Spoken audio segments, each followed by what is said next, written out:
Picard, vous êtes médecin, éthicien, ancien président du Conseil national d'éthique et membre fondateur de notre association S3Odéon. Est-ce que vous pouvez nous résumer cette deuxième séquence? On peut résumer en disant qu'au fond, il y a une bonne nouvelle.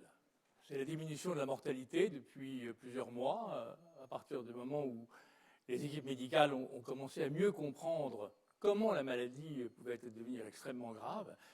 Et la bonne nouvelle aussi, c'est qu'il y a des traitements qui ne sont pas des traitements antiviraux. On a vu les corticoïdes, les anticoagulants, les interférons, enfin d'autres molécules qui ont probablement réduit cette mortalité. En revanche, la mauvaise nouvelle, c'est qu'on n'a pas de traitement antiviral. On a des hypothèses, on a des traitements qui donnent une petite amélioration, on n'a pas de véritable traitement antiviral. On a les anticorps monoclonaux, on a éventuellement d'autres approches thérapeutiques, mais qui ne sont pas stabilisées.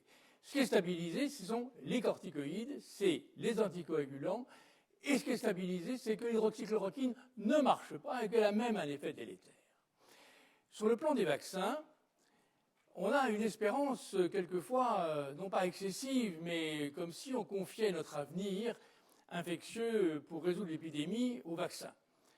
Évidemment qu'un jour, probablement, ces vaccins auront une efficacité. Mais d'abord, on ne sait absolument pas à quel moment temporel, en 2021, tel ou tel vaccin, parce qu'il y a un nombre considérable de vaccins avec des nouveaux modèles absolument inconnus de vaccins qui vont arriver, et que est-ce que le vaccin sera un privilège de protection individuelle ou de protection collective? J'aurais tendance à penser, en fonction des résultats actuels, que ce sera une protection plutôt individuelle. Il n'est pas certain que la transmission de la pandémie s'arrêtera avec le vaccin. D'où l'importance des masques, l'importance des mains. On s'aperçoit par exemple que les gastroentérites à Paris, dans les grandes villes, ont disparu parce que les enfants se lavent les mains, les adultes se lavent les mains. Donc on s'aperçoit que des méthodes extrêmement simples sont quelquefois beaucoup plus efficaces que des méthodes très scientifiques.